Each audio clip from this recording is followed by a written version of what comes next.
entonces, lo que podríamos llamar status quo, que no es el status quo para todos los países, porque algunos ya firmaron tratados de libre comercio, es el sistema este que se globalizó a través de cuando se creó la Organización Mundial del Comercio, y lo primero que se hace en la ronda de Uruguay es adoptar el ADPIC, el Acuerdo de los Derechos de Propiedad Intelectual vinculados con el comercio. ¿Qué es lo que pide ADPIC para todos los miembros de la OMC? Es que adopten legislación nacional y establezcan unos estándares mínimos de protección de la propiedad intelectual en todas las áreas de la tecnología. Esto es, para muchos países en desarrollo, entrar en este tratado, entrar en la OMC, significó tener que reconocer patentes, lo que llamamos patentes farmacéuticas, es decir, propiedad intelectual sobre medicamentos e insumos para la salud. Ya Las podés patentes... compartir, ¿eh? Ya se puede ¿Ya compartir. puedo? Sí. Dale.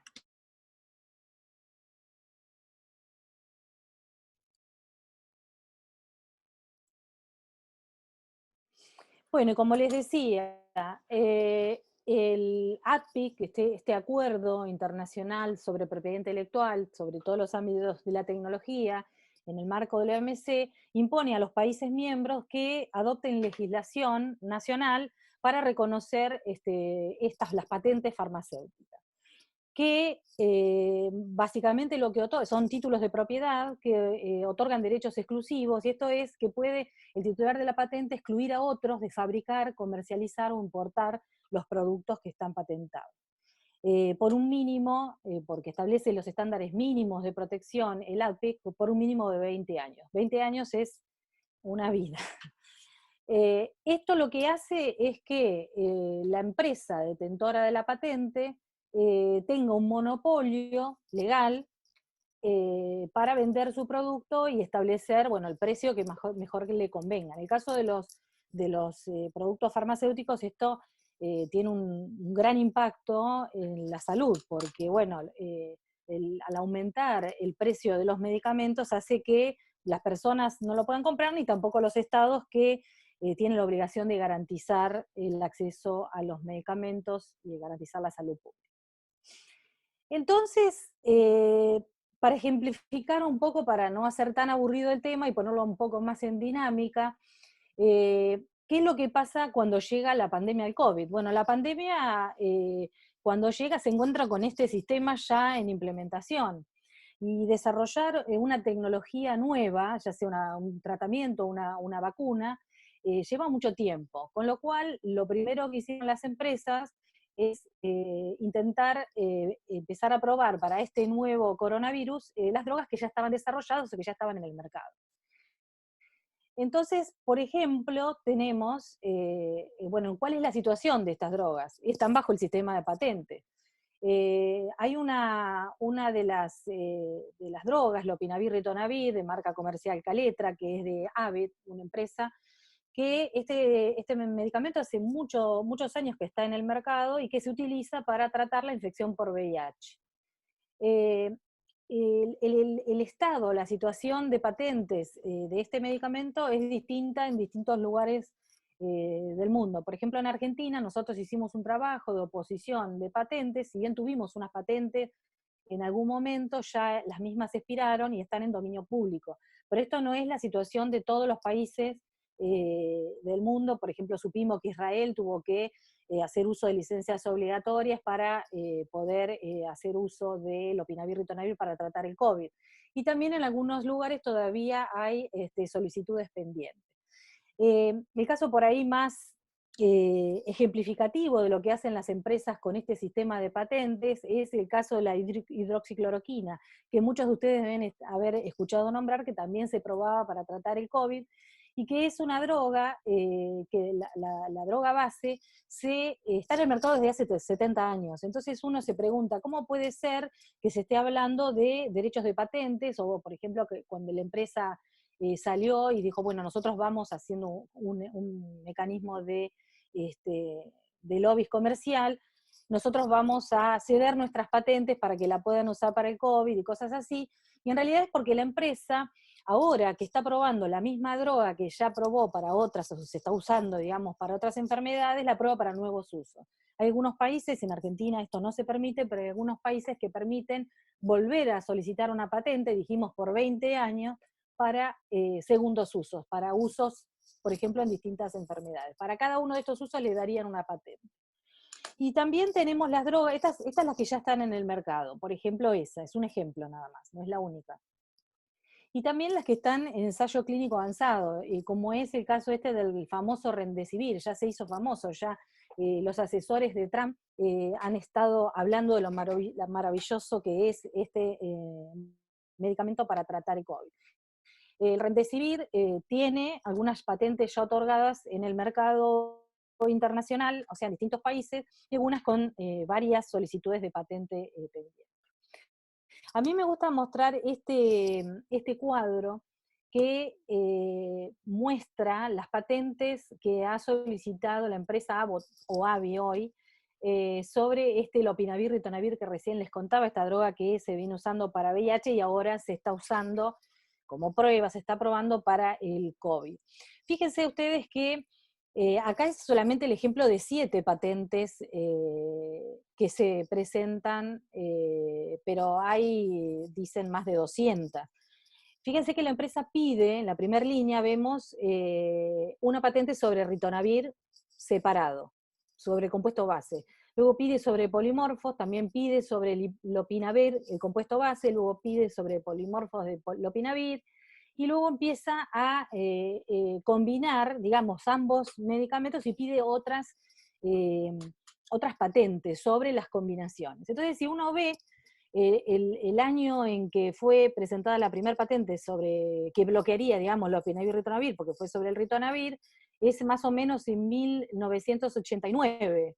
Sin embargo, los sucesivos pedidos de patente uno ve que se va extendiendo ese monopolio y en realidad no son, por eso decimos como mínimo 20 años, porque en realidad no son 20 años, sino que en el caso de algunos países donde no tienen criterios estrictos de patentabilidad, el monopolio puede llegar hasta el 2028. Así que bueno, esta es la situación de cómo funciona el sistema. Entonces, vayamos a los tratados de libre comercio, que es lo que nos convoca. ¿Qué es lo que sucedió? Y es que las empresas empezaron a ver que el ámbito de la OMC les quedaba chico para seguir avanzando, digamos, con mayor protección, para tener mayores monopolios o extensiones de los monopolios que ya tienen sobre medicamentos. Entonces, comenzaron a proliferar los tratados de libre comercio y en esos tratados las negociaciones de capítulos de propiedad intelectual. Nosotros venimos haciendo seguimiento de distintas negociaciones de tratados de libre comercio. Yo acá tengo un ejemplo del Tratado de Mercosur y la Unión Europea, que es en el que nosotros pudimos hacer un estudio de impacto de estas medidas que nosotros les llamamos ADPIC Plus, porque van más allá del acuerdo ADPIC ese que les expliqué antes. Entonces, bueno, primero decir que este Tratado de Libre Comercio se negoció en secreto. Nosotros por mucho tiempo, porque lleva varios años la negociación, no teníamos idea de cuál era el contenido de este capítulo de propiedad intelectual. Recién en el año 2016 se filtró, se publicó, bueno, tuvimos acceso a este capítulo y pudimos ver que contenía, y esto era una propuesta de la Unión Europea, que además ya había firmado con otros países o con otras regiones, había firmado, por ejemplo, la extensión del plazo de patentes. O sea, dijimos, 20 años de protección del ADPIC, bueno, la Unión Europea pretendía que se le extendiera ese plazo de 20 años, por ejemplo, en el caso de demoras por el otorgamiento de registro sanitario. Acá quiero hacer una distinción. Una cosa es el derecho de propiedad, que es cuando hablamos de patente, y otra cuestión totalmente distinta, en distinto momento histórico, es la autorización para comercialización de un producto, que es mucho después, y es esto del registro sanitario. Las empresas lo que estaban planteando, o mejor dicho, la Unión Europea en representación de las empresas, es que, bueno, si se atrasó la obtención de registro sanitario, es decir, la autorización para comercialización, que le extiendan el plazo de 20 años que le da el API. También lo que vimos que la Unión Europea planteaba es lo que se llama exclusividad de datos de prueba. Los datos de los ensayos clínicos y preclínicos, las empresas que pretenden, esto es algo que por ejemplo en Argentina no tiene vigencia, con lo cual si se firmaran estas medidas, en Argentina esto empezaría a regir y en este momento nosotros no lo tenemos, sería poner también, generar otro tipo de exclusividades que podrían ir paralelos a las patentes, y es sobre los datos, los ensayos clínicos. Esto lo que hace es bloquear la posibilidad de que un genérico se pueda registrar usando esos mismos datos, porque esos estarían en exclusividad. Entonces deberían hacerse nuevamente los ensayos para mostrar la seguridad y eficacia de un medicamento, lo cual trae aparejado también algunas cuestiones de índole ético, porque, bueno, cuando se ensaya un medicamento hay personas que colaboran, ¿no?, con su propio cuerpo y salud para que se pruebe si ese medicamento es efectivo o no. Entonces encontramos estas dos, digamos, medidas ADPIC Plus en esta propuesta de la Unión Europea que se negociaba. Entonces, nosotros lo que nos propusimos, y estos no fuimos los primeros, y utilizamos una metodología que ya había sido utilizada en otros países, por ejemplo, por los países andinos, cuando se negociaba también con la Unión Europea, hicimos un ejercicio de proyección utilizando, bueno, lo quiero nombrar, el método IPRIA, que es un método que desarrolló el Centro Internacional sobre Comercio y Desarrollo Sustentable, y lo hicimos sobre una canasta de 17 antirretrovirales y antivirales de acción directa, estos son para VIH y para hepatitis C, que compraba el Ministerio de Salud en Argentina. Entonces, lo que hicimos fue trabajar sobre distintos escenarios, a 10, 20 y 30 años. O sea, ¿qué sucedería? Por ejemplo, el primer escenario es el que le llamamos escenario status quo. ¿Qué sucedería con esta vigencia de la patente de 20 años de la Ley Nacional de Patentes que va conforme APTI? Y con una protección de datos cero, o sea, acá no hay. Ese es uno de los escenarios que le llamamos status quo. Luego trabajamos con un escenario separado, que es el escenario de extensión de patentes, y consideramos una protección adicional de 2 años, que era lo que proponía la Unión Europea según este capítulo, este texto del capítulo que nosotros pudimos acceder. El otro escenario es si estuviera vigente la protección de datos de prueba. En este texto no especificaba, la ley de negociación no especificaba el número de años. Entonces tomamos nosotros para el estudio 10 años de exclusividad de protección de datos de prueba que se había firmado en los casos de otros tratados que firmó la Unión Europea. Y luego el cuarto escenario es el escenario de exclusividad total, es decir, combina ambas dos situaciones o dos escenarios anteriores. Bueno, antes de pasar a... Entonces, lo que vimos es que hay un aumento exponencial del precio a la medida que se extienden los monopolios sobre los medicamentos, hay un aumento exponencial del precio de los medicamentos. Este es es el resultado de otro de los ejercicios que hicimos durante este estudio, y que fue medir cuánto, perdón, variaría el precio de 6 medicamentos, o solo 6. Lore, 3 minutos. Bueno, en un escenario de, de protección total, o sea que combinaba los dos escenarios. Y lo que vimos es que el aumento del precio del medicamento llegaba sobre esas 6 drogas nada más a casi 73 millones de dólares. Cuando, bueno, en 2016, con la vigencia, digamos, del escenario de status quo, la inversión total para la compra de por lo menos 60 distintos medicamentos para VIH y hepatitis C fue de 113 millones, imagínense, si firmara el Mercosur y Argentina tuviera que adoptar estas medidas ADPIC Plus, tendría que invertir en este ejercicio que hicimos 73 millones de dólares solamente en 6 medicamentos, lo cual es bastante grave.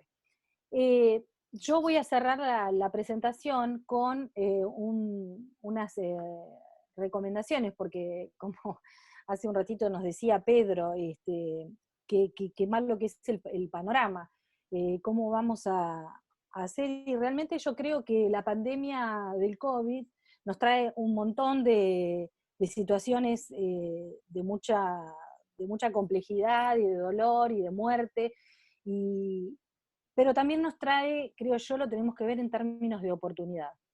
Eh, la epidemia del COVID está poniendo sobre la mesa, está resaltando todas estas cuestiones como nunca se ha hecho. Hemos venido trabajando el tema de salud, el tema de sistemas de salud, el tema de patentes, eh, casi casi solos. No, no, digamos, no es un tema que los medios de comunicación históricamente han dado cobertura. Entonces esta es una oportunidad para que desde la sociedad civil pensemos de qué manera, o sea, podemos utilizar esta oportunidad para hacer unos cambios en el sistema, para hacer unos cambios profundos. Y entonces, en este sentido, o sea, yo pensaba, es bastante complicado empezar de cero, ¿no? Porque desde dónde sacamos las herramientas. Y entonces empecé a revisar, y por ejemplo encontré esta recomendación de la Comisión Global del VIH y la Ley, que hace en 2012 un análisis de diferentes aspectos de la respuesta a la epidemia del VIH-Sida, y entonces analiza, como parte del acceso a medicamentos, la cuestión de este sistema de patentes.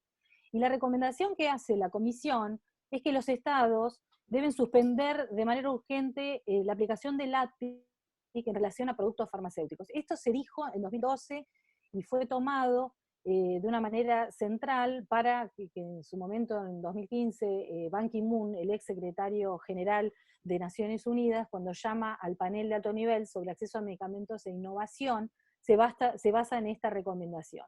Bueno, realmente en ese momento yo participé del grupo de expertos, fui invitada por Ban Ki-moon, y realmente en ese momento, 2015, generó una alta expectativa de que bueno, se pudiera avanzar en este sentido, pero bueno, las empresas estaban también dentro de ese panel y, bueno, como siempre, lograron ganar y salió un informe, finalmente, del panel de alto nivel, digamos, bastante flojo para mi punto de vista. Pero, digamos, esta recomendación sigue estando y a alto nivel de Naciones Unidas. Y para terminar, eh, uy, esta es mi última diapositiva, si nosotros sacamos las tecnologías del ADPIC, necesitamos tener un sistema alternativo de desarrollo de tecnologías médicas. Es decir, el sistema de patentes, por el momento, sería el modelo en que la humanidad está confiando para el desarrollo de tecnologías. Es un sistema basado en el lucro, es un sistema que busca que las empresas inviertan, pero claro, luego las empresas quieren ganancias, entonces todo queda librado al mercado.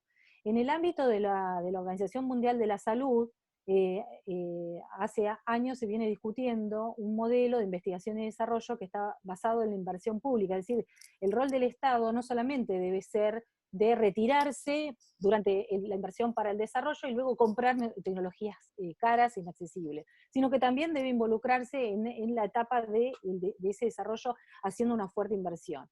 Y bueno, en esto el artículo 19 de la Carta Constitutiva de la OMS dispone de la facultad de los países de legislar en materia de salud, que ya se hizo, tenemos un antecedente con el acuerdo vinculante del tabaco.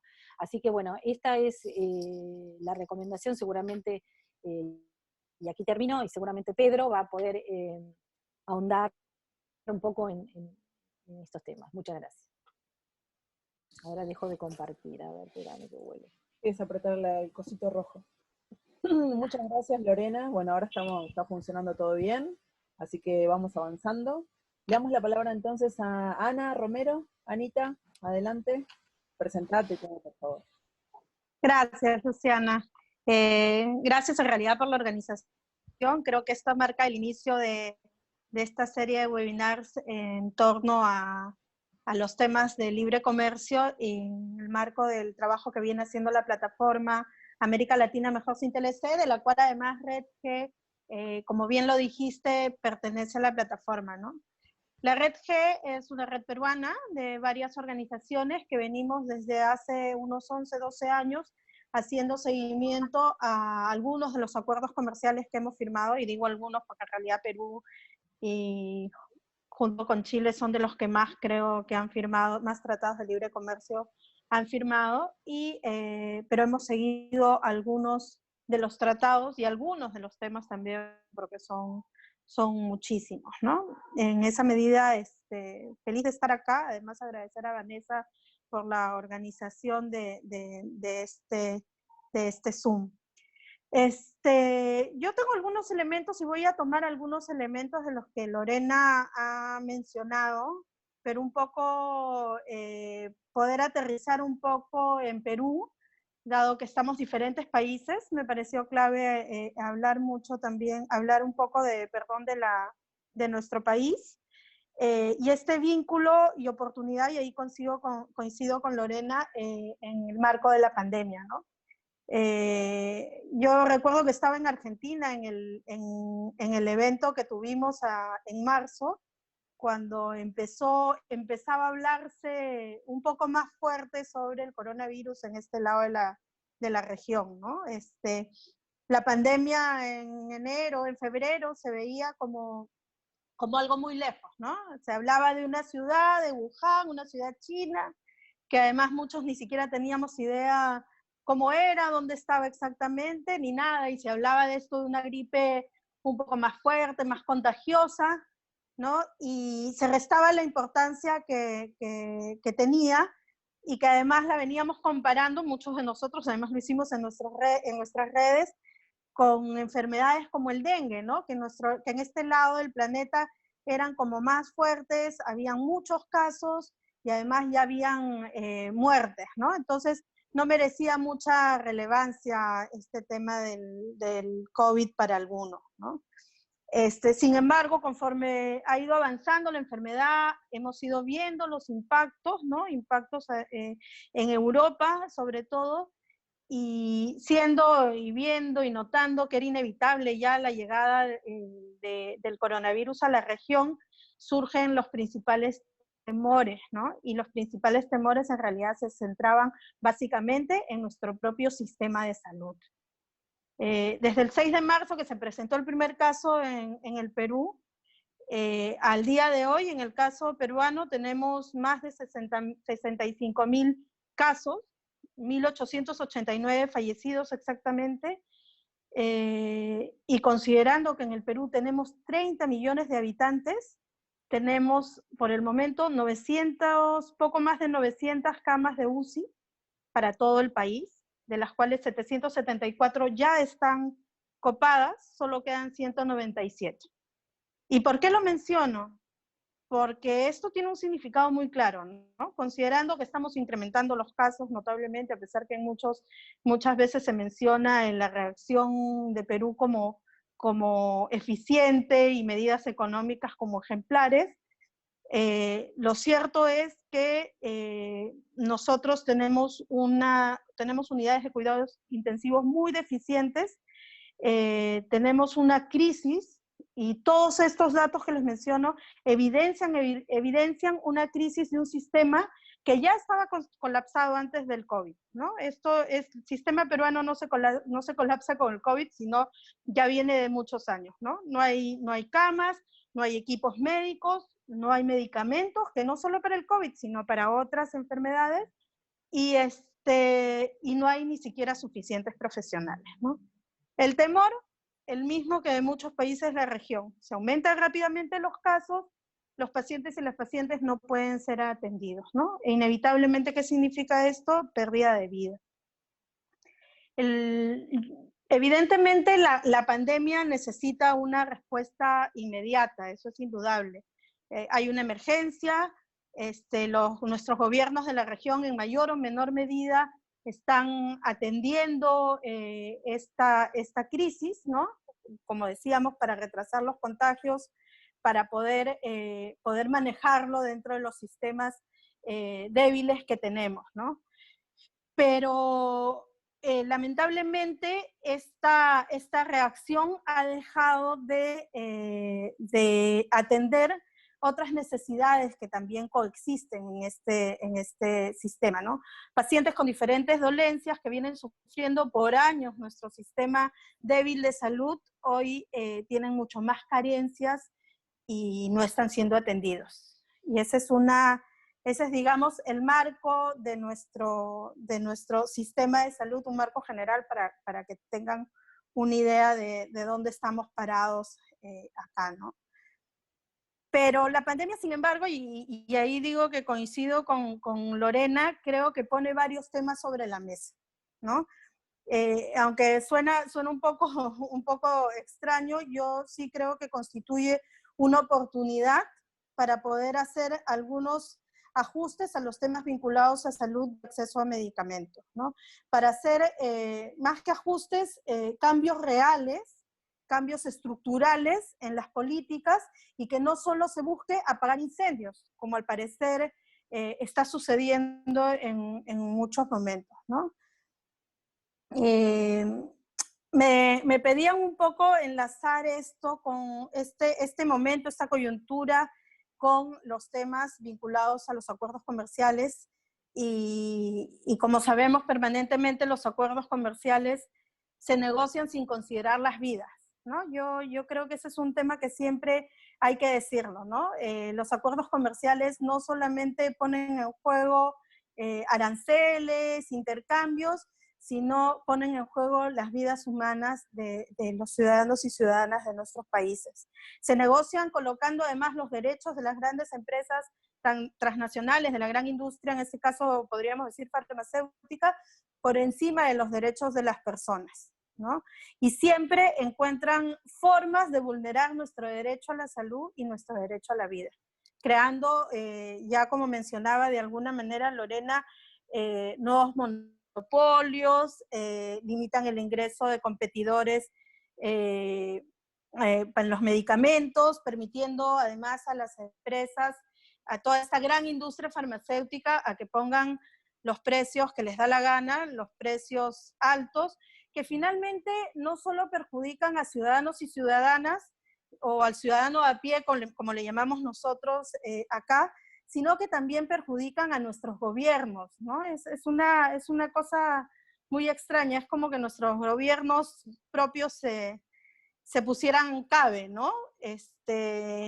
Porque no es, como les digo, solamente en el precio de la farmacia, sino se ponen precios de medicamentos tan altos que impiden el desarrollo de políticas de países, ¿no? Y acá quería hablar un poco, por ejemplo, recordando la negociación en el marco del TPP, se puso sobre la mesa en la discusión en el Perú los medicamentos biotecnológicos, ¿no? Que en el Perú no tenían protección de datos de prueba antes de esta negociación del TPP, y este acuerdo lo que hizo es abrir las posibilidades de los datos de prueba. Ahí se hizo una gran campaña en torno a algunos medicamentos, y uno de los medicamentos que tuvo la campaña más importante fue el trastuzumab, que es un medicamento para el cáncer de mama, y que además era un medicamento que era utilizado como parte del programa Esperanza, que es un programa del gobierno que busca la atención gratuita para el cáncer.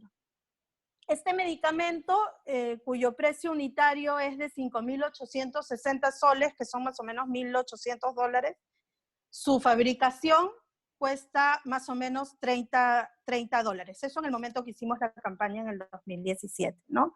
Entonces, lo menciono porque una de las cosas que decía al principio es que hay que ver oportunidades de trabajo en este marco, ¿no?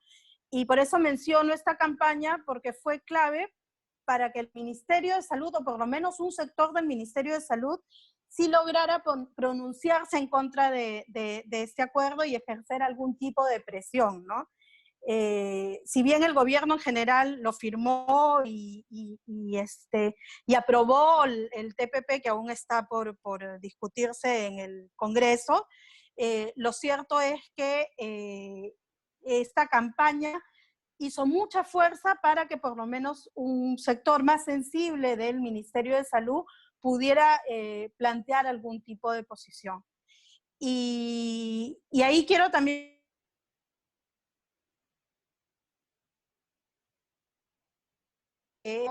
de la Red G, que trabajan con algunas organizaciones como Acción Internacional para la Salud, AIS, para buscar evidencias para justamente poder lograr luego realizar algunas campañas y tener algunas acciones al respecto. Ubicándonos, por ejemplo, en la pandemia, es evidente que las preocupaciones están en torno a encontrar tratamientos eficaces para el coronavirus, ¿no? Y justamente en este, 2 minutos, ya. Justo en este hallazgo podemos encontrar una amenaza al acceso a los medicamentos. Lo mencionaba también Lorena, ¿no? Hablaba del caso del Remdesivir, que ahorita es un medicamento del que se habla mucho, ¿no? Y sobre el cual hay que decir que hay diferentes organizaciones que ya se han pronunciado en una carta pública en la que se pide a la empresa, que es Gilead, si no me equivoco, a que se abstenga de reclamar patentes, ¿no? Y cualquier otra exclusividad. Si no hace esto estaría generando un monopolio que puede poner, como todos sabemos, en riesgo la accesibilidad a los tratamientos. Sin embargo, muchos de nosotros ya conocemos cuál es el historial de esta empresa farmacéutica con la experiencia que se tuvo con la hepatitis C, por ejemplo, ¿no? Otro de los temas claves que también lo ha mencionado de alguna manera Lorena, y me parece importante que mencionarlo ahora o reiterar, es la licencia obligatoria, el uso de la licencia obligatoria como derecho, ¿no? Es un recurso legal que pocos gobiernos en esta parte de la región vienen utilizando como para hacer contrapeso a los abusos de las farmacéuticas y así proteger la salud pública, ¿no? La licencia obligatoria ya se mencionó, está en el ATVIC, está en la Comunidad Andina, en el caso del Perú está en la legislación peruana, pero además está en varios o por lo menos en el TLC con los Estados Unidos. Y es un tema del que en algún momento sociedad civil peruana se agarró para exigir la legislación, exigir la licencia obligatoria para algunos medicamentos, y hubo una gran campaña con respecto a la Tazanavir. No voy a entrar en detalle porque si no, no voy a poder cerrar, pero solamente quería comentar con respecto a esta campaña, es que se hizo un trabajo muy, muy fuerte, sociedad civil, además con parlamentarios, se logró sacar varias iniciativas legislativas, pero lo único que conseguimos es presionar al gobierno para que busque hablar con las industrias farmacéuticas para tener cierta reducción mínima del precio del medicamento, y al no conseguir, al seguir la presión, lo único que buscaron es que haya una serie de donaciones del medicamento, pero no buscaron realmente trabajar en la aplicación de la licencia obligatoria. Porque finalmente la licencia obligatoria o la aplicación depende de una voluntad política de nuestros gobiernos. Nuestro gobierno no la tiene, no pone jamás como prioridad el interés público y menos el uso eficiente de los recursos, ¿no? Finalmente, solo reiterar que esta coyuntura tiene que constituirse como una oportunidad para incidir hoy en el tema de salud. El coronavirus ha puesto evidentemente sobre la mesa no solo la debilidad de nuestros sistemas de salud, sino que también, hablo especialmente del caso peruano, ha puesto sobre la mesa la urgente necesidad de ver la salud como un derecho. Creo que Perú ha sido un país donde muy poco se habla de la salud como un derecho, ¿no? Y esta epidemia, esta pandemia, ha puesto este tema sobre la mesa, ¿no? Entonces, es clave porque nos permite realmente reabrir algunas de las campañas que se ha hecho en torno a estos temas de la salud como un derecho, ¿no? E incidir en nuestros gobernantes, pero también yo creo que es clave rediscutir nuevas formas de comercio, es clave discutir las alternativas y un cambio de modelo, ¿no? La coyuntura nos está obligando, además, y nos está dando la oportunidad de colocar estos temas en agenda, pero además, sobre todo, no ver a la salud como un tema aislado, ¿no? Siempre se ha visto la salud como un tema fuera de todos los demás, ¿no? Uno podía enlazar trabajo y pueblos indígenas, trabajo y género, y la salud siempre era como visto aparte. Y yo creo que ahora se evidencia y nos da la oportunidad de justamente trabajar este tema de la salud enganchado con todos los demás temas, porque se ha vuelto ahorita un tema prioritario. Muy bien, Ana, muchísimas gracias. Gracias por respetar el tiempo. Vamos avanzando entonces a nuestros dos expositores que nos faltan todavía, y la idea es después hacer una segunda ronda también, como para que nuestros especialistas nos cuenten un poco también sobre las alternativas, ¿no? Porque Ana dejaba ahí puesto el tema de las alternativas. Bueno, ¿qué podemos hacer en esta crisis sanitaria con los TLC y qué propuestas aparecen desde la sociedad civil como para llevar adelante como política pública y también desde las autonomías locales, ¿no? Le damos la palabra entonces a Bárbara Rojas para que desde Chile nos cuente entonces también la experiencia de cómo se ha avanzado. Chile, uno de los países con mayor cantidad de tratados de libre comercio. Bárbara, te damos la palabra. Muchas gracias. Podés compartir pantalla tranquila, ¿eh? Perfecto, muchas gracias. Hola Luciana, hola a todos y todas. Bueno, primero agradecer la invitación que nos hicieran, que entiendo que es porque nuestro sindicato es parte de la plataforma Chile Mejor sin TLC, y como tal se nos ha invitado a participar y a conversar acerca de las políticas de salud y esto cómo ha implicado a los trabajadores de la salud y la relación que hay con los tratados de libre comercio. Parto siempre comentando de dónde vengo para que no se hagan sobre expectativas, en función de que yo no soy una especialista ni académica del tema. Soy parte de una plataforma mucho más grande en donde sí hay gente que es más especialista. Tenemos en este momento está participando aquí mismo en el foro, está Lucía Sepúlveda, que ella es de agrupación de semillas. Está Lucio Cuenca, que es de un observatorio medioambiental, ellos son especialistas en sus áreas, y los invito a que me puedan complementar en caso de que requiera profundizar en algún espacio. Y entiendo que está Dayana también, que es periodista de la plataforma Chile Mejor sin TLC. En este sentido, no puedo dejar de mencionar también a la Internacional de Servicios Públicos, quienes a través de ellos, nosotros como sindicatos afiliados, llegamos al trabajo en la plataforma Chile Mejor sin TLC y nos ha prestado asesoría y capacitación al respecto. Y como tal, también he sido representante en distintas instancias internacionales, representante de Chile, acerca de la participación de los sindicatos en estas plataformas que son organizaciones sociales y sindicales y que se generaron en varios países de América Latina. La presentación la dividí en 3 áreas.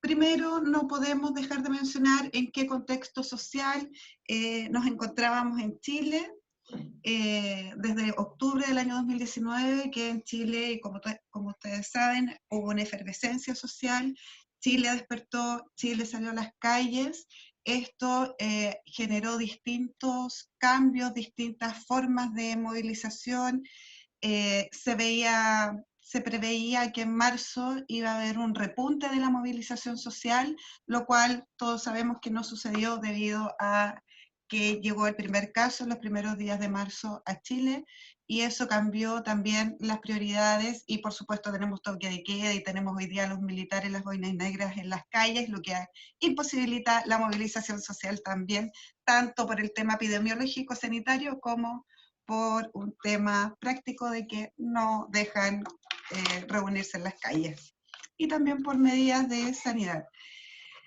Esto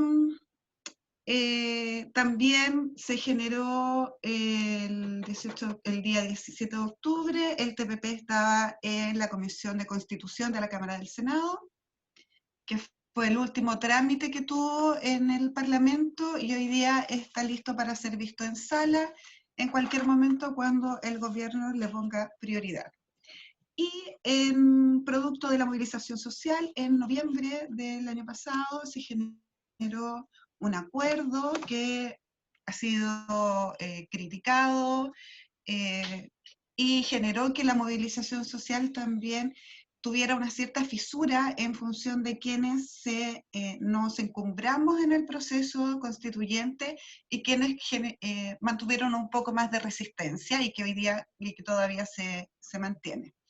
Se abrió un proceso constituyente, el cual establecía el primer plebiscito de entrada, que sería realizado el 26 de abril, lo cual también tuvo que ser desplazado a octubre de este año.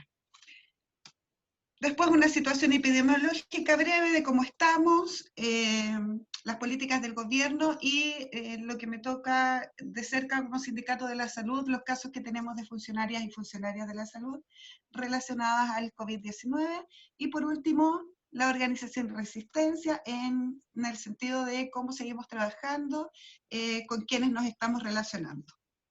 Acá yo les mencionaba, Chile despertó, las distintas demandas se dieron a la luz, no más FP, el mismo tema del TPP, mencionar que nosotros en este contexto de movilización social participamos en varias asambleas, conversatorios, foros, en donde la participación social aumentó significativamente a las concurrencias y a la participación que teníamos antes de esta ebullición social.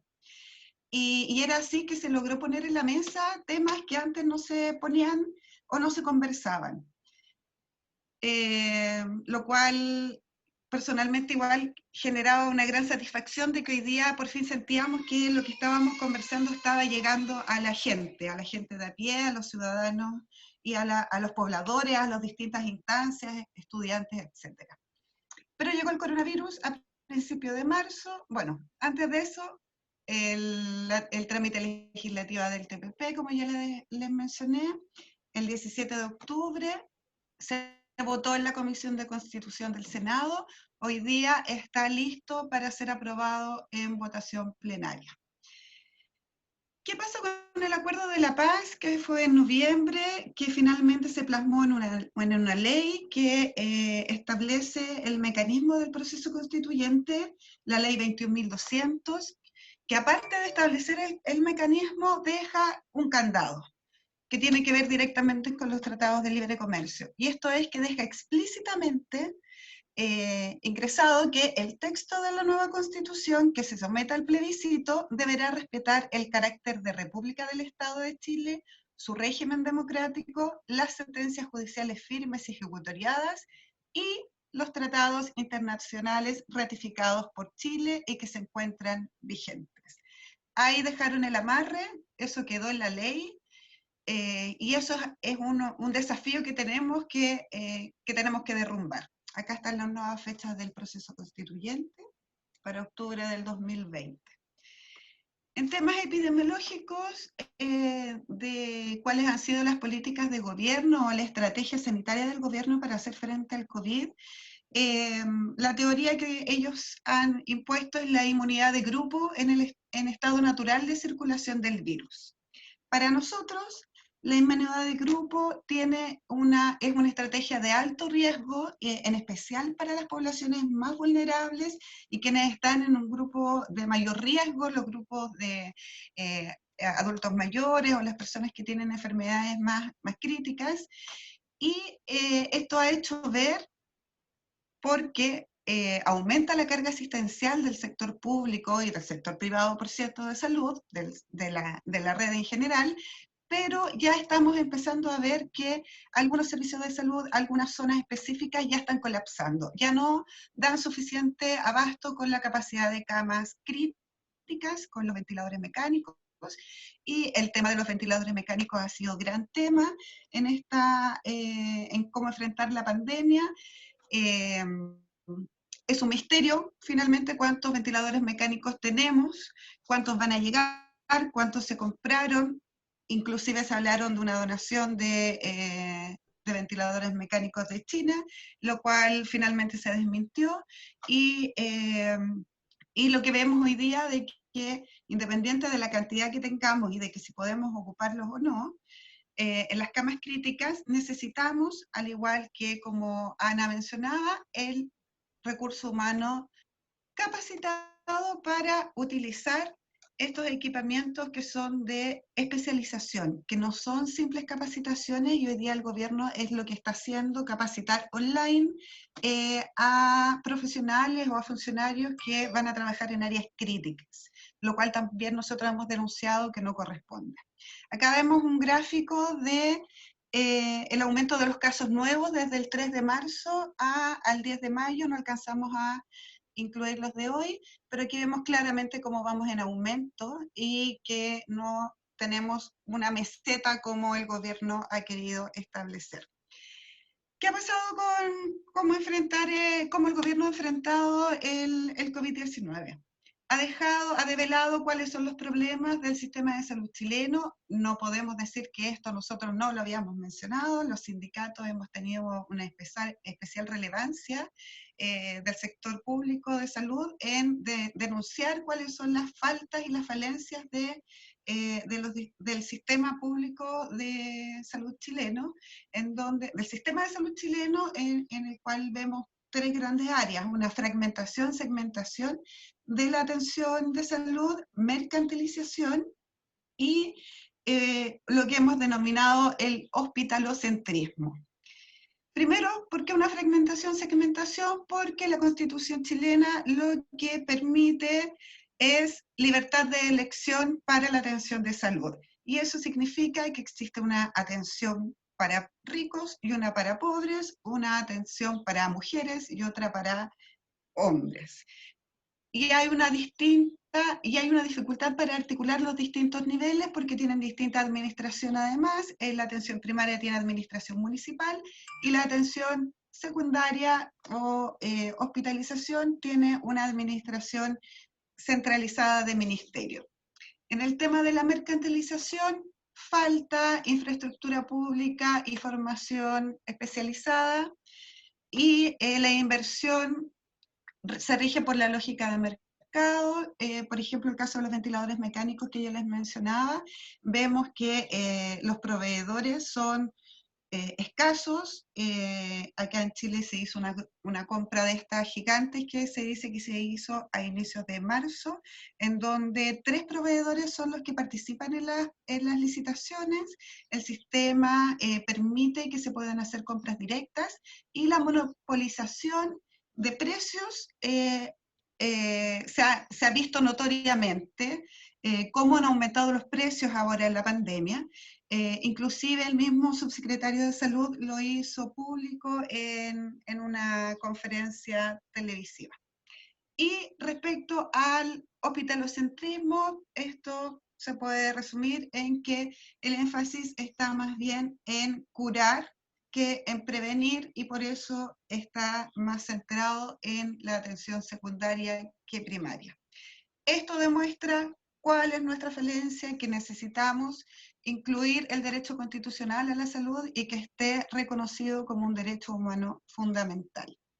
En temas de funcionarios, decirles que nosotros los sindicatos hemos tenido una especial relevancia en transparentar los números. Nosotros, junto a la Confusam, que es la Confederación Nacional de Funcionarios de la Atención Municipal, publicamos diariamente el estado de salud de los funcionarios de la red, y eso ha permitido visualizar cuáles son el porcentaje de funcionarios y la necesidad de cuidar al cuidador, de cuidar a quien te cuida. En términos generales, representan a un 9 a 10% del total de contagiados del país. Tenemos zonas críticas. Hubo un hospital que estuvo a punto de ser cerrado en la zona austral de Chile, el hospital de Puerto Williams, en donde el 85% de los funcionarios en algún momento estuvo en cuarentena. Hospitales que son súper requeridos porque están en zonas aisladas, a una gran distancia para llegar a otro centro asistencial. Por tanto, eso trajo todo una alarma de salud pública, y hoy día tenemos la lamentable noticia del tercer fallecimiento de un funcionario de la salud. En este caso es de una mujer de muy baja edad, 40 años. Ella era paramédica del Hospital Carlos Van Buren. El gobierno ha llamado a la normalización nosotros y las organizaciones sociales y sindicales y quienes estamos denunciando las decisiones erráticas de gobierno, hemos dicho que no es el momento de volver a la normalidad, no están las condiciones, el aumento de hospitalizaciones, ustedes lo ven aquí abajo, va en directa relación también, obviamente, con el de los casos contagiados. Hoy día se está hablando de colapso de camas UCI a nivel nacional, acá vemos un gráfico al 7 de mayo del porcentaje de ocupación, situación que hoy día está un poco más alta. Por ejemplo, en la región metropolitana ya hay servicios de salud que no tienen camas críticas disponibles. Bárbara, 2 minutos, por favor. Voy súper bien en el tiempo. Y por último, en términos de articulación con otras organizaciones, en cómo seguir peleando, seguir manteniendo la lucha contra el TPP, contra la ratificación arriba. Decir que seguimos trabajando con la plataforma Chile Mejor sin TPP, sin TLC. Me saltó una parte. Primero, en temas de salud pública, estamos relacionados los gremios a través de la Secretaría de Salud de la CUT.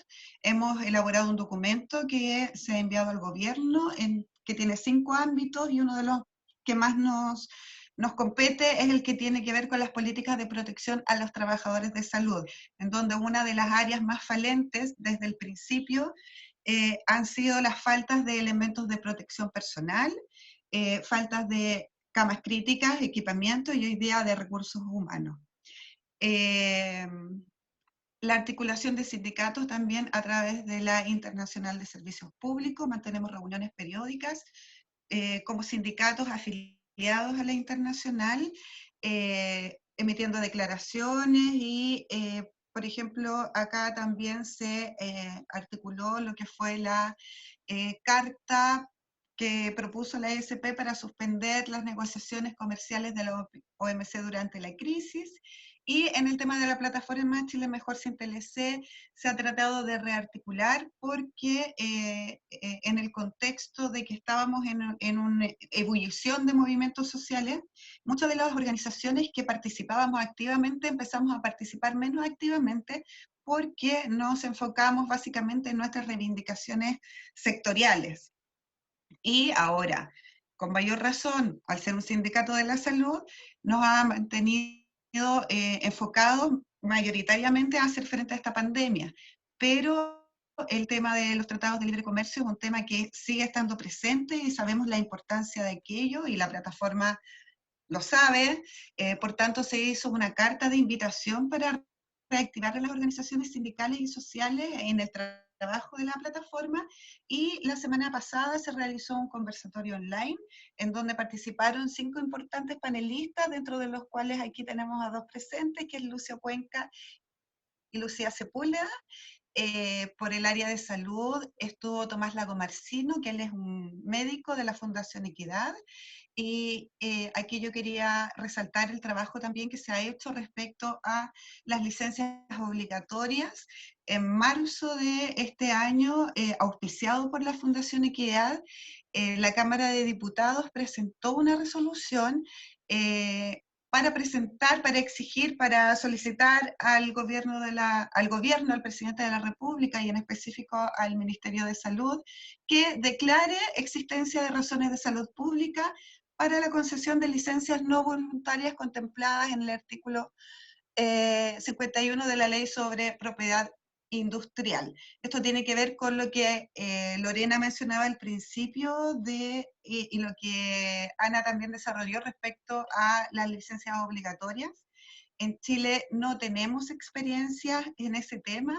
Nosotros estábamos solicitando que se realizara sobre medicamentos de la hepatitis C, hasta que llegó el nuevo gobierno de Piñera, el segundo gobierno, y del ministro Santelices, en donde no hubo voluntad para seguir con ese proceso, pero a pesar de eso, la Cámara de Diputados presentó esta resolución. Al 1 de mayo todavía no había respuesta.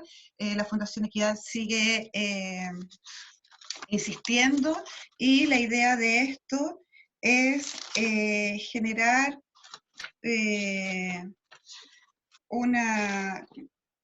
¿Dónde lo anoté? Te lo quiero decir exactamente como lo tengo anotado porque está muy bien. Es promover la cooperación internacional para la investigación y que esto genere licencias abiertas para cada país, entendiendo que la salud es un derecho. Y eso se articula absolutamente con cuál es la demanda de hoy día de las organizaciones sociales en salud, que requerimos que la salud esté consagrada en nuestra Carta Magna. Eso por mi parte, Luciana. Muy bien, Bárbara, muchas gracias. Gracias por Gracias a respetar ti. el tiempo a todos, porque la idea es hacer esta primera pasada y después hacer esa otra vuelta para ver si le podemos dar una vueltita a pensar, decíamos, las alternativas. Le damos entonces ahora la palabra a Pedro Villardi, que es de la REBRIP, de la Red Brasilera por Teleintegração dos Povos, miembro también de la plataforma América Latina Mejor Sin TLC. Pedro, adelante, tenés la palabra. Hola, buenas noches ya a todos y todas. Muchas gracias, Luciana, por la invitación. Es un gusto representar a REBRIP y también a REDLAM acá en este conversatorio. Me presento un poquito más, soy Pedro Villardi y soy coordinador del grupo de trabajo sobre propiedad intelectual de REBRIP, que es un colectivo de organizaciones sociales, ONGs y sindicatos acá en Brasil. Somos 19 organizaciones que trabajan el tema de la propiedad intelectual y del derecho a la salud acá en Brasil.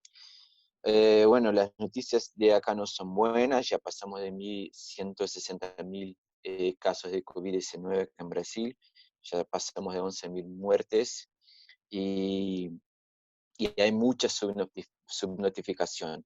Si tomamos los datos de síndrome respiratoria aguda grave, que es el motivo por lo cual las personas de COVID son hospitalizadas, el número está como 8 o 7 veces más que las notificaciones oficiales de COVID-19. Además de eso, Brasil ya es el país que más perdió profesionales de salud para el COVID, ya son más de 75, el último número que vi, y todo apunta que Brasil va a ser el próximo epicentro de la pandemia, ¿no? Eso en un contexto de un gobierno totalmente fascista, autoritario, con desprecio por la ciencia y que evidentemente rechaza cualquier evidencia científica de que el aislamiento social es la medida más eficaz que tenemos al momento para controlar la epidemia, pero también un gobierno totalmente dominado por las élites neoliberales del país. Hace un par de días un grupo de empresarios estuvo a la invitación del jefe de la Casa Civil de Gobierno, una reunión con el presidente del Supremo Tribunal Federal, pidiéndole que anule el orden de los gobernadores para que se reabra la economía, que las personas se vayan a la calle normalmente. Que en un momento que Brasil tiene probablemente la tasa más acentuada de crecimiento de casos y de muertes, lo que significaría en términos muy crudos un genocidio de la población más pobre, porque las personas que tienen condiciones van a quedarse trabajando de la casa, pero las personas que van a perder su empleo, las personas que no tendrán ninguna manera de sostenerse y sostener sus familias sin irse a la calle, sin trabajar en la calle, no tendrán que hacer. Así que esas personas que van a ser desproporcionalmente más afectadas por la enfermedad. Así que es un desprecio por la vida lo que está pasando con este gobierno y que impone ese falso dilema entre la economía y entre la vida de las personas, diciendo que si no abrimos la economía, las personas van a morir de hambre más que se muere de COVID-19. Lo que es algo que no tengo ni una palabra para describir lo cruel que es, ¿no? Decirle a las personas eso. Y eso hay que entenderlo desde un contexto de un gobierno profundamente neoliberal. ¿Por qué digo eso? Porque el proceso de convencer al ministro de la Economía, que es un un tipo que se graduó en Chicago, en la escuela de Chicago, y que hizo su pasantía, por así decir, junto a Pinochet en la dictadura de Chile.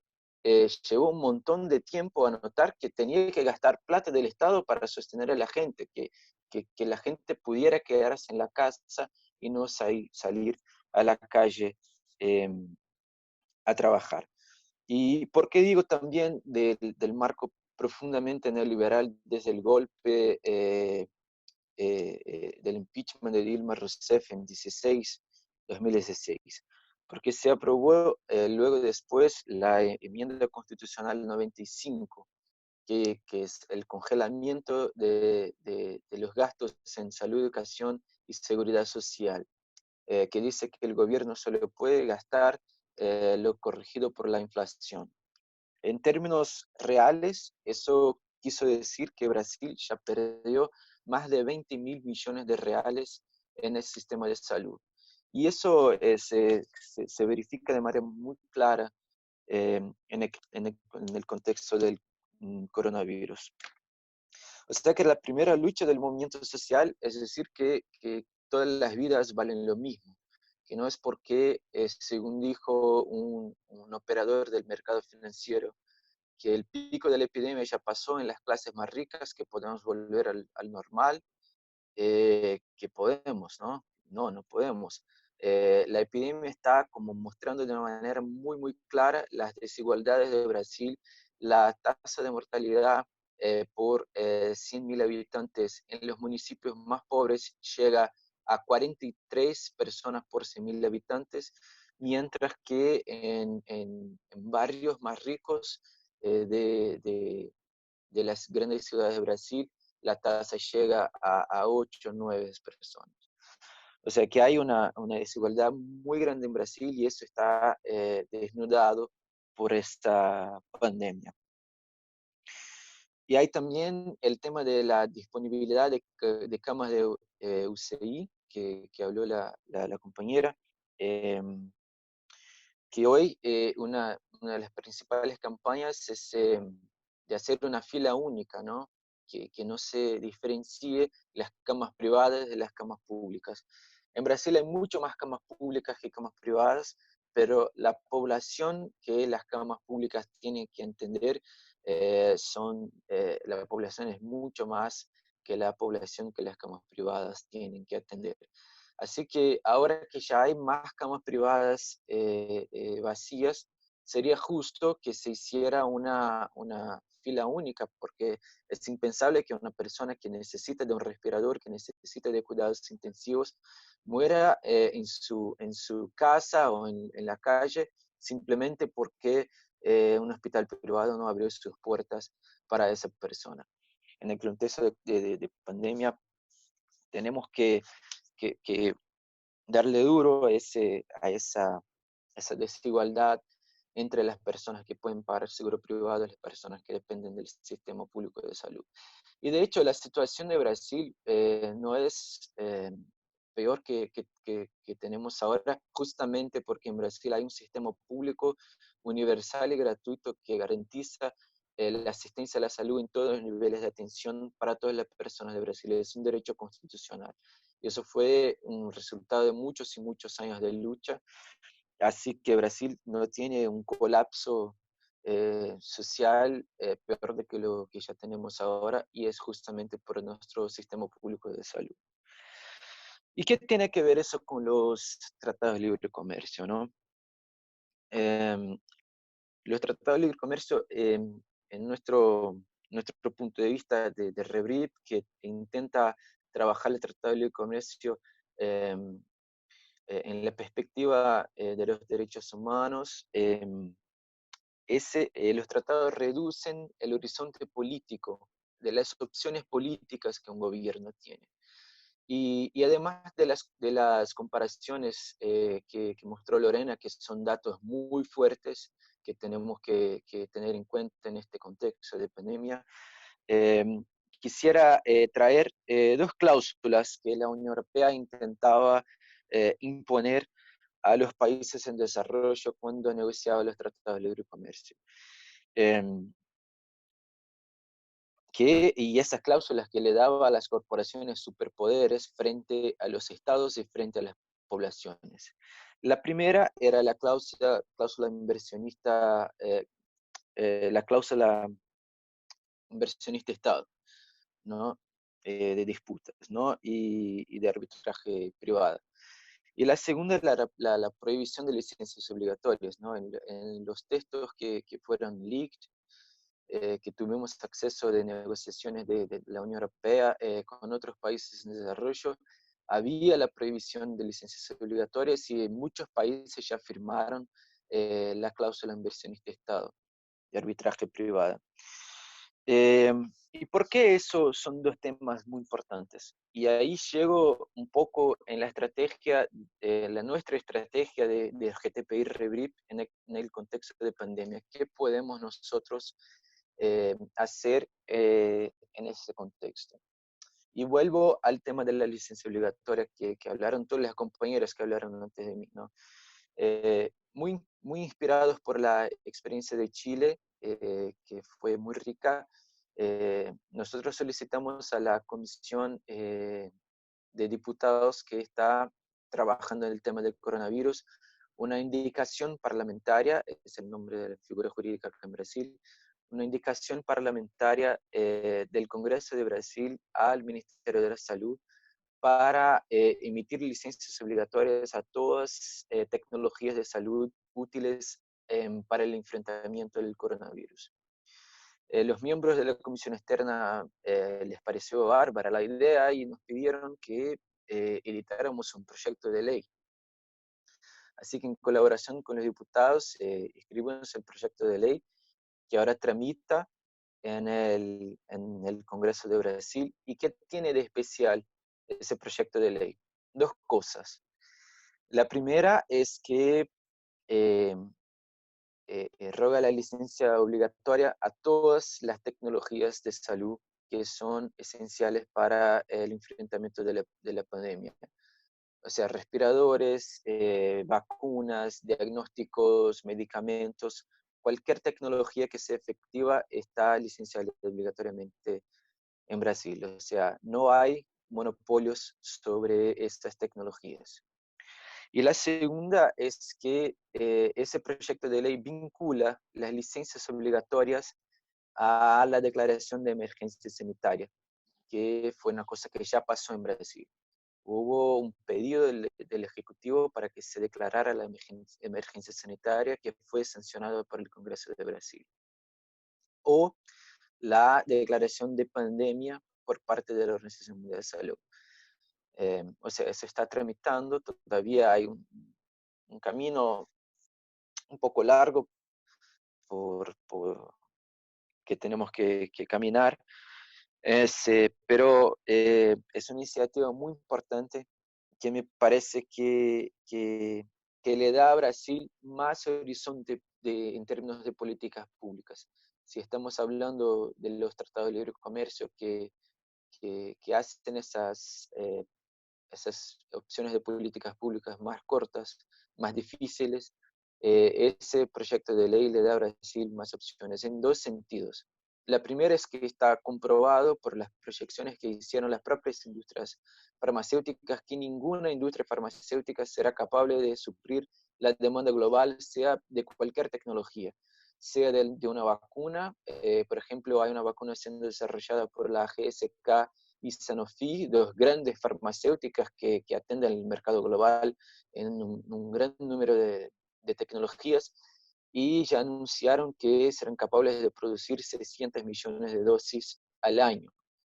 Podemos imaginar que la demanda mundial será de 7.8 mil millones de dosis, ¿no? Porque si hay una dosis por persona, porque tenemos que inmunizar a toda la población mundial.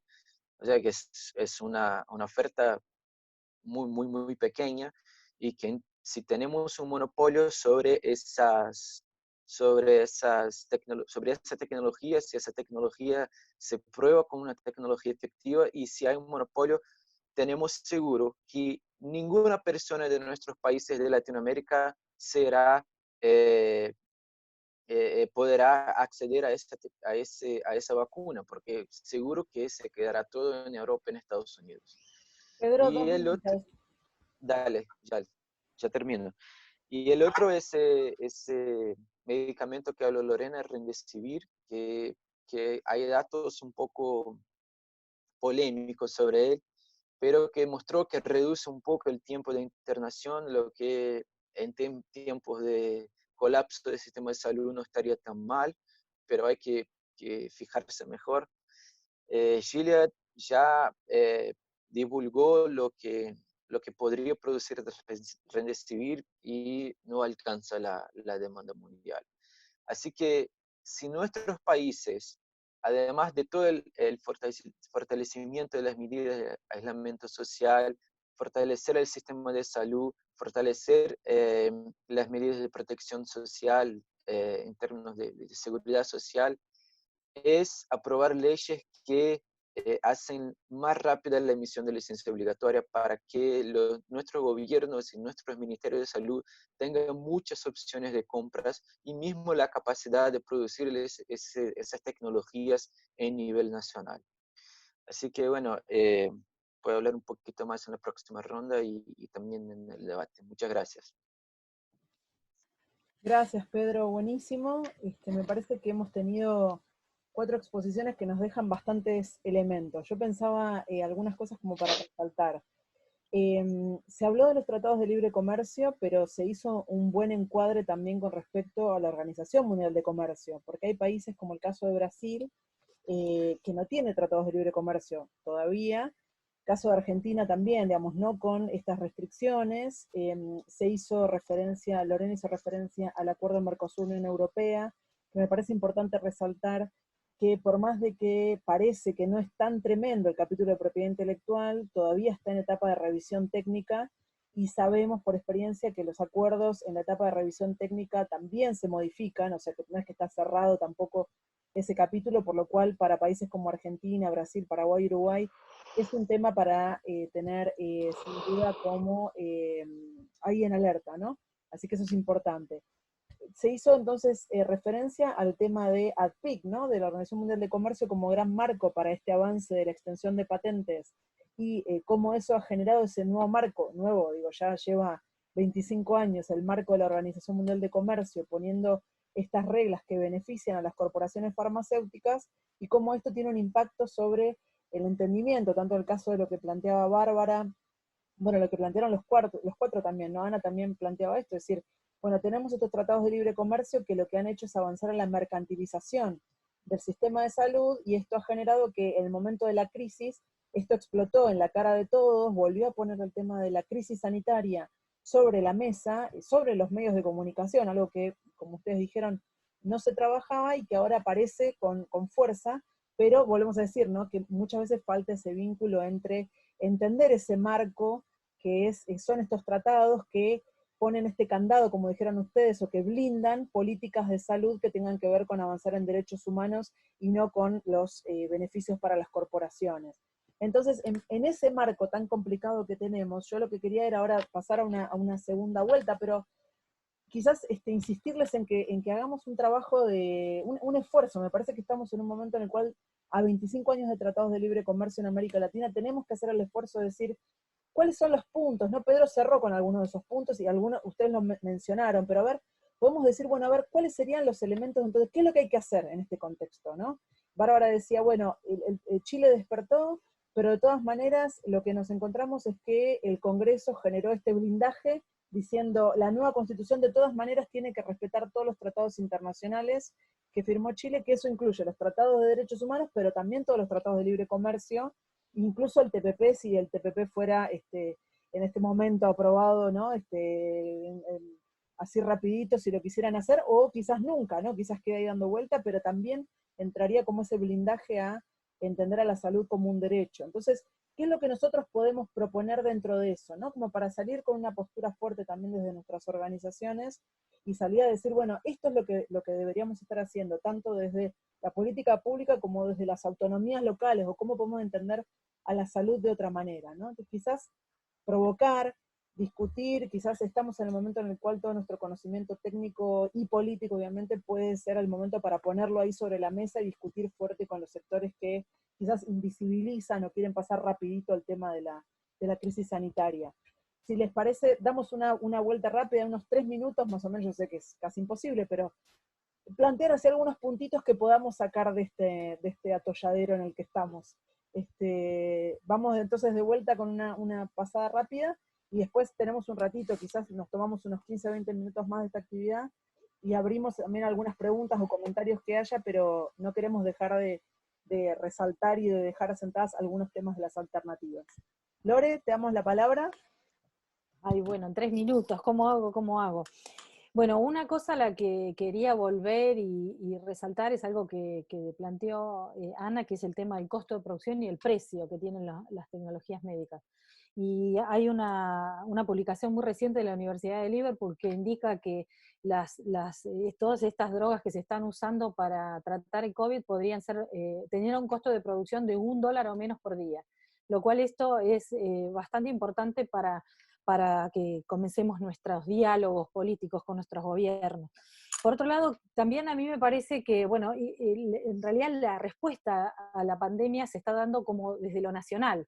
Cada país cerró sus fronteras y toma sus decisiones, y buenas, malas o terribles, como en el caso de Brasil, que parece que no las hay.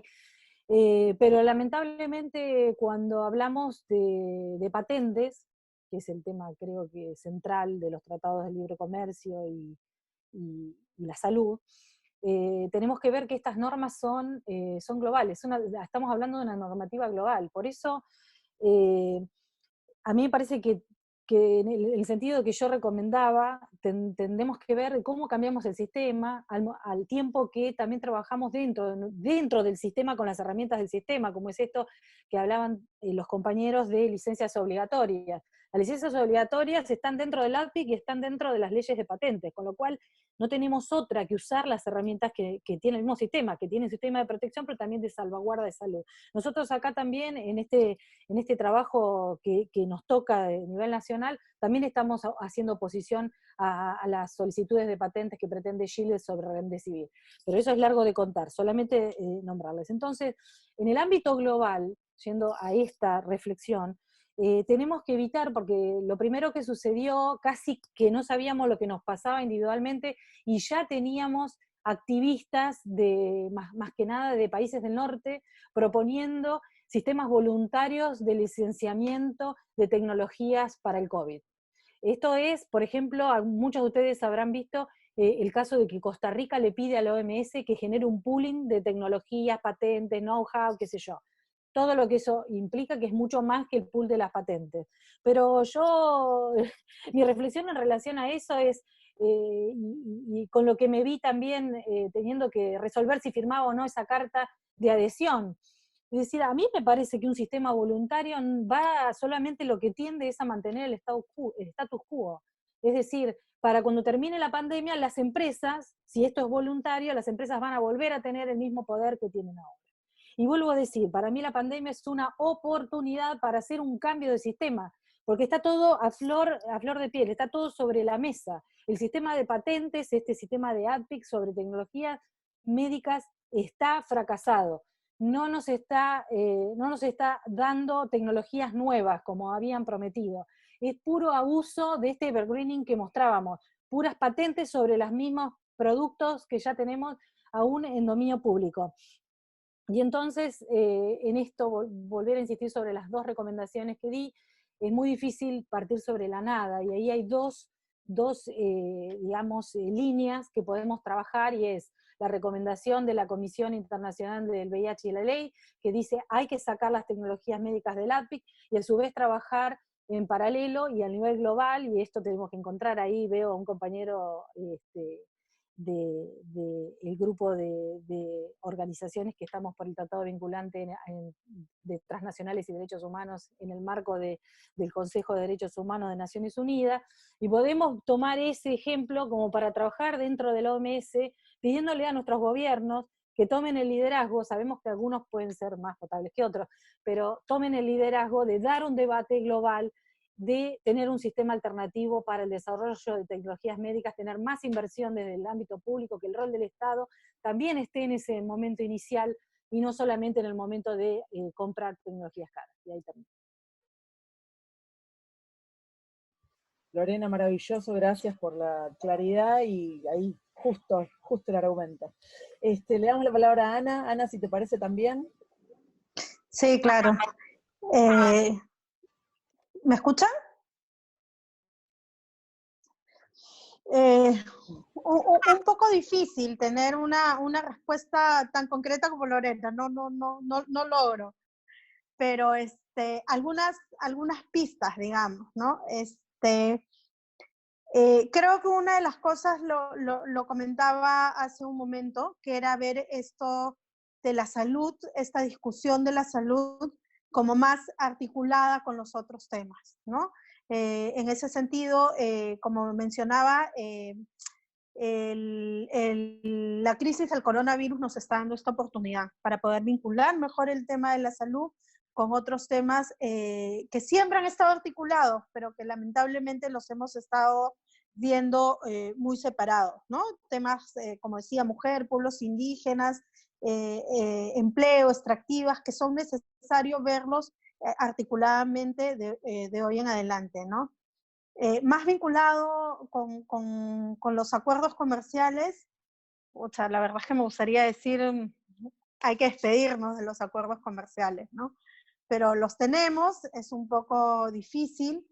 Quizá nosotros siempre hemos venido insistiendo que obligando o empujando que nuestros gobiernos puedan marcar las líneas rojas no negociables, ¿no? Porque siempre pensamos que no se puede ir peor, pero siempre se puede ir peor, ya lo vimos, ¿no? Siempre podemos ir mucho peor, ¿no? Y en esta medida yo creo que deberíamos apuntar a que esta idea de lo que queremos del comercio no solamente se mire de país en país, sino se tenga esta mirada más articulada, más regional, ¿no es cierto? Que pueda apuntarse a algo más regional.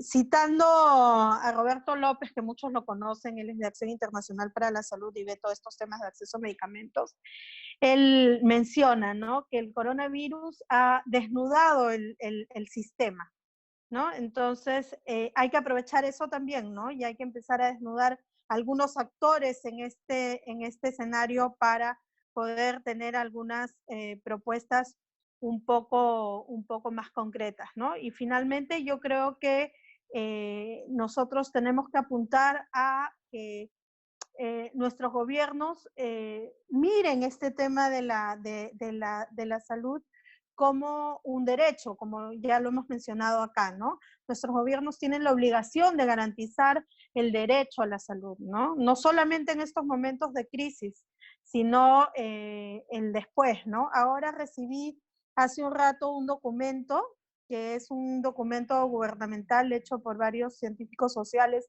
que están apoyando al gobierno en algunos temas para salir de esta crisis o cómo hacer en el escenario post-crisis.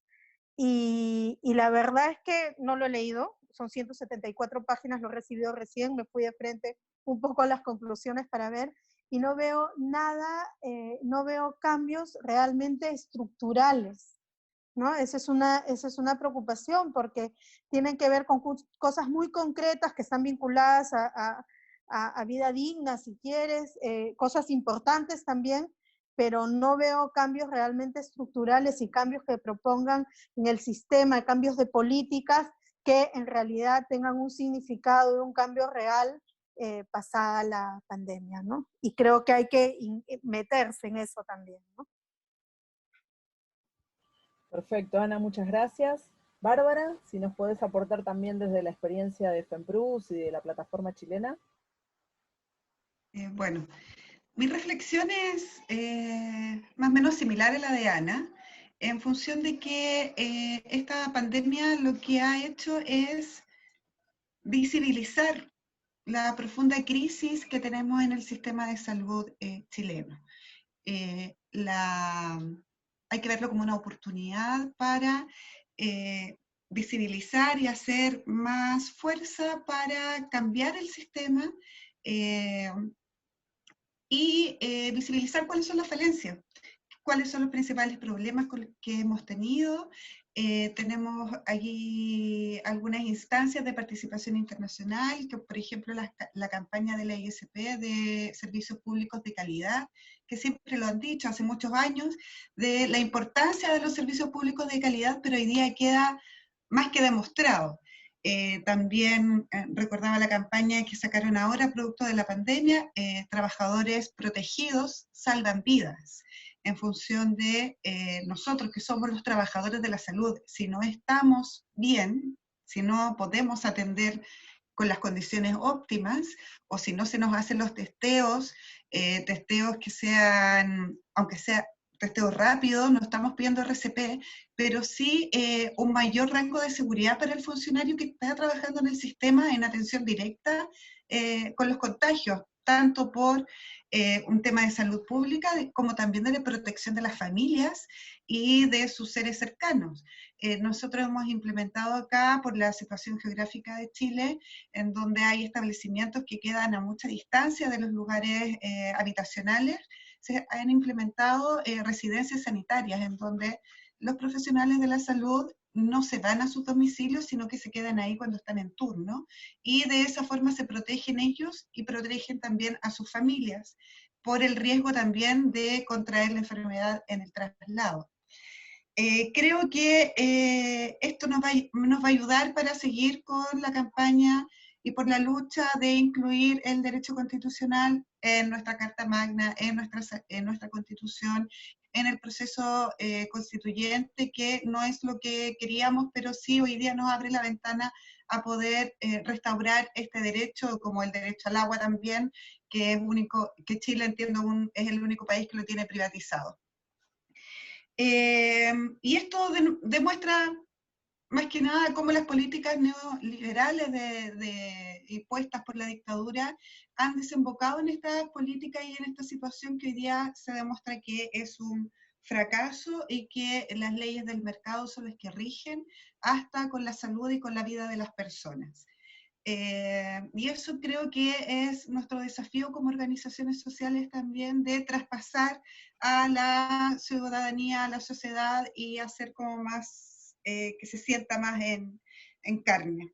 Y hay dos temas que creo que debemos resaltar más: el que tiene que ver con la resolución de controversias, en donde tenemos datos documentados de denuncias que se han hecho por medicamentos, y tenemos situaciones que tenemos que estudiarlas y hacerlas difundir más. Y la importancia de lo que mencionaba de trabajar el tema de las licencias obligatorias y propender hacia un sistema de cooperación internacional para que se abran las licencias y que cada país pueda disponer de aquellas de acuerdo a los índices de necesidad de salud pública que se requieran. Eso como en términos generales. Gracias, Bárbara. Le damos la palabra entonces a Pedro. Pedro, adelante.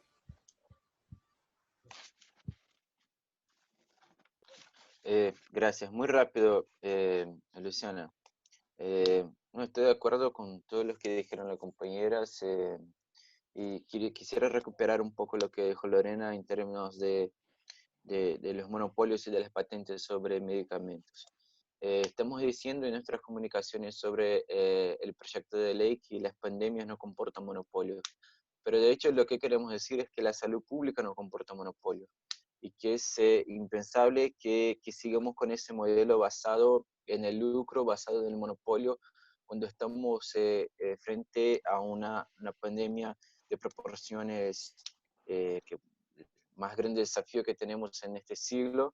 Y porque las farmacéuticas abrieron mano de las investigaciones con coronavirus, porque simplemente no es algo rentable, ¿no? Y bueno, y los medicamentos que están surgiendo, por ejemplo, el Remdesivir tuvo casi 70% de recursos públicos en su desarrollo, y ya está patentado en centenas de países. Así que tenemos que decirlo muy fuerte, ¿no? Que no queremos más patentes para las tecnologías en salud.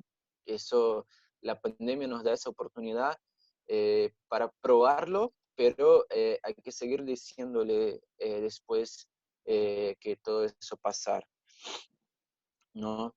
Y, y las pruebas que tenemos son muy sólidas, porque los datos que se produjeron sobre las evidencias que hay que patentes generan innovación es cero. No hay ningún dato que compruebe eso. Pero los datos que tenemos que las patentes generan muertes, eso sí tenemos muchos datos. Y los datos que las patentes no generan innovación, eso sí también tenemos muchos datos. Así que hay dos grandes cifras, las cifras de las regalías y las cifras de las muertes. Y esto es lo que estamos viendo en la pandemia, ¿no? El sistema no es otro para la pandemia, es el mismo sistema neoliberal que tiene el monopolio, que tiene la concentración de la renta, que saca la plata de los pobres y le da a los CEOs de las grandes corporaciones. Así que hay que decirlo muy fuerte, que no queremos más patentes de medicamentos y que hay que sacarlo eso de los ALPI. Gracias. Más claro, echarle agua, diríamos acá. Bien, quizás para tomar unos minutos, si algunos quieren hacer algún comentario, porque me parece que fue excelente también esta segunda vuelta como para bajar, ahí hay como muchos puntos donde seguramente entre los panelistas hay acuerdo sobre el sistema de salud, sobre el uso de los medicamentos y esas patentes, sobre qué pasa con los trabajadores de la salud pública. Ahí tenemos como una cantidad de elementos que me quedo con esto que decía Bárbara también, ¿no? Y creo que desde ahí, si alguno quiere intervenir desde ahí, esta idea de que el COVID desnudó las falencias, ayuda a visibilizar y es una oportunidad también, ¿no? Una oportunidad para que mostremos todos esos datos que Pedro decía, los datos de interesante, las cifras de las regalías y las cifras de las muertes, ¿no? De la crisis sanitaria. Entonces abrimos quizás unos minutitos, nos tomamos quizás 10 minutos más para alguna pregunta o algún comentario y ya después vamos cerrando. Recordarles brevemente que todo este material mientras piensan si van a intervenir, qué van a decir, toda la grabación de este material va a estar disponible, esperamos, en nuestra página de América Latina, sintlc.org, que es la página de la plataforma América Latina Mejor Sin TLC, probablemente en el canal digo probablemente porque estamos con toda la parte técnica, pero muy seguramente en el canal de YouTube que estamos también inaugurando en estos días, y la idea es que este material también pueda circular como en algún tipo de cartilla que vamos a poder juntar para tener todas estas ideas puestas en un lugar. Abro entonces comentarios o alguna pregunta. Perdón, ¿puedo rectificar solo un dato que di que está equivocado? Sí, por favor. Yo dije que Brasil tenía 70 y algo profesionales de salud muertos. De hecho, en el día de ayer ya son 98 muertes y más de 9.000 afectados por COVID-19. Gracias por la aclaración entonces. Muy bien. Y quizás tiro esto simplemente también como porque no tengo manos levantadas, quizás es porque está todo muy claro, pero también quería plantear algo de lo que trabajamos generalmente o los que seguimos las campañas de los tratados de libre comercio, que qué interesante, por ejemplo, hoy con el debate de Mercosur-Unión Europea, cómo se pone sobre la mesa, ahí te doy gracias a la palabra, sobre la mesa se pone generalmente la cuestión de comercio, ¿no?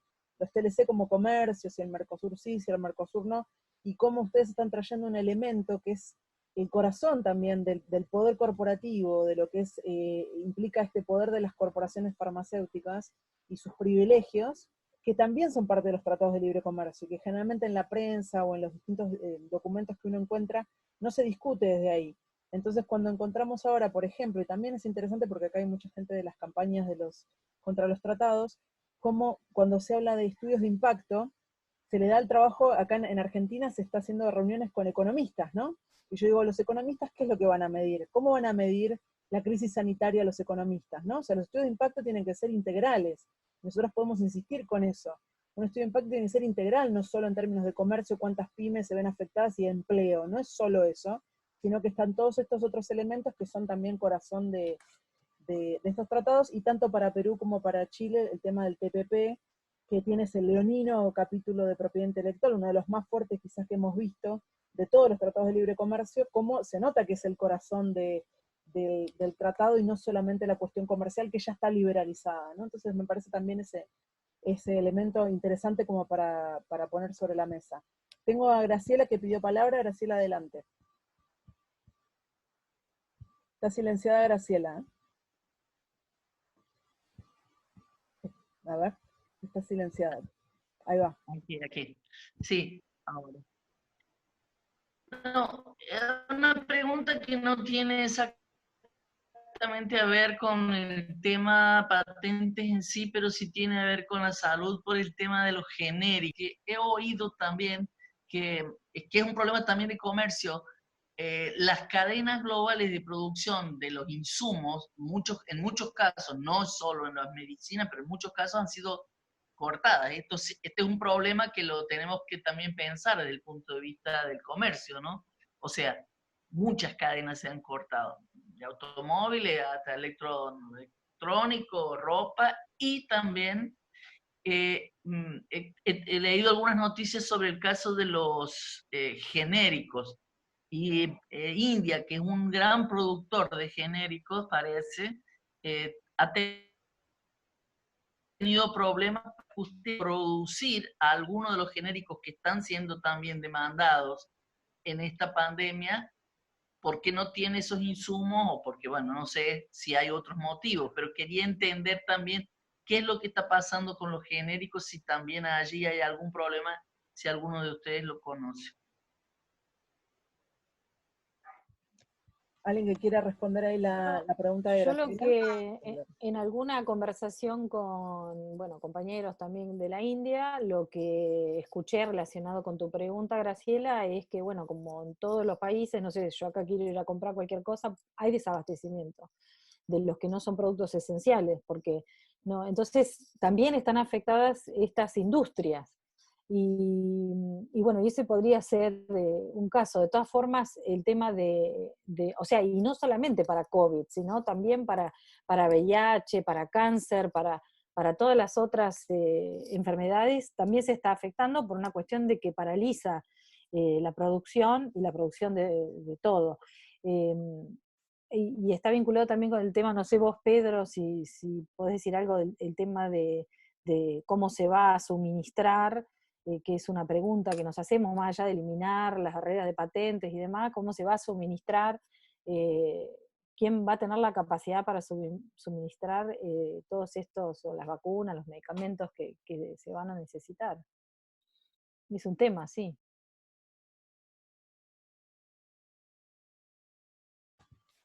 ¿Sobre este tema o algún otro comentario o pregunta? O Pedro, si no sé si querés meterte ahí o... No, Adelante. muy sencillamente, porque igual no soy un gran especialista en términos de cadenas de suministro de insumos farmacéuticos, pero mucho viene de China, ¿no? Que es un país que estuvo en lockdown gran parte por mucho tiempo. Así que ahí sí hay insumos que se reducieron la oferta en términos internacionales de manera importante, y como no sé, máscaras, ¿no? ¿Se entiende eso en español? Máscara, ¿sí? Sí. Y como los equipamientos de protección individual para los profesionales de salud, y como guantes, ¿no? Cosas así, que estuvo difícil encontrar en el mercado internacional. Pero igual hay también en términos de dificultades de acceso por nuestros países una desigualdad norte-sur, ¿no? Que los países desarrollados están pagando hasta 5 veces más el valor del mercado por estos insumos, o están como incautando las importaciones. Por ejemplo, hubo en el caso de Brasil el intento de importar respiradores de China, pero la ruta estaba por Miami. Cuando los respiradores pararon en Miami, el gobierno de Florida incautó los respiradores y dijo, no, eso no sale de acá. Y bueno, Eso es algo que está pasando. Pero hay también una narrativa de las farmacéuticas diciendo que hay un gran problema en términos de las cadenas y relacionando eso al debate de la licencia obligatoria, porque si hay licencia obligatoria y hay como una corrida loca de varios productores a comprar insumos como raw materials, como se dice, qué sé yo, Principio activo. Sí, los principios activos. Gracias, Lore, gracias, Luciana. Y si hay una corrida de varios productores, va a faltar. Pero es algo que no hace ningún sentido, ¿no? Porque, bueno, y si solo uno produce, y también va a faltar, o sea, que no hay cantidad suficiente y punto. O sea, hay que diversificar la fuente de productores, ¿no? Pero al mismo tiempo esas compañías están firmando lo que se llama licencia voluntaria, que dicen cuáles empresas pueden producir, cuáles pueden vender, en qué territorios, para cuáles países, algo que es secreto, ¿no? Es un contrato entre dos entes privados y que también acaba por perjudicar mucho los países de ingresos medios.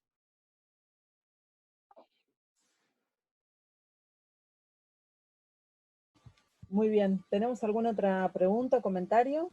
Yo tengo una cosita que quisiera decir cortita, y que tiene que ver con esto de la propuesta de sacar las tecnologías del ATPIC. A mí me parece que si nosotros atacamos y somos efectivos de atacar el sistema de patentes, después lo de los tratados de libre comercio, al menos en este aspecto, va a caer como dominó.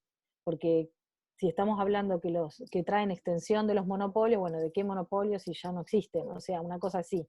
Me parece a mí que también vendría por ese lado. Muy bien.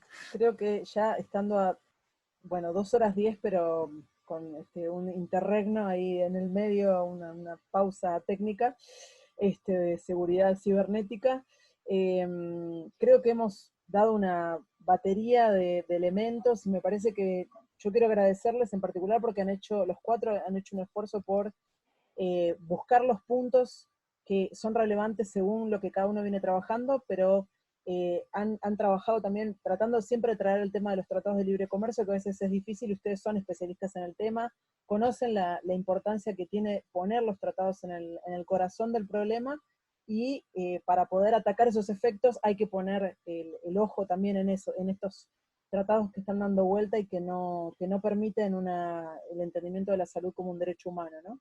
Entonces me parece que, bueno, podemos dejar por acá, saber entonces que vamos a seguir, que la plataforma América Latina Mejor Sin TLC, vamos a tratar de seguir haciendo este tipo de conversas y aprovechar los temas que están dando vuelta para justamente tratar de vincularlos con la macrofoto, ¿no? No solamente con los temas chiquitos, sino ver cómo funciona a nivel de sistema, y ahí estamos trabajando, ¿no? Quedamos entonces para próximas actividades, decirles entonces que les va a llegar después del aviso de en dónde va a estar disponible todo este video y todo el material, y a seguir trabajando entonces. Agradecerles mucho a quienes han estado todo este rato escuchando, saludos a la gente amiga de otros países, Lucía, Lucio, que andan por ahí, Yara, gracias por estar acá, y seguimos trabajando entonces, y muchas gracias, ¿sí? Les agradezco. No, gracias a ustedes por organizar. No, sí, Gracias, Luciana, por la invitación. gracias, Luciana, Vanessa.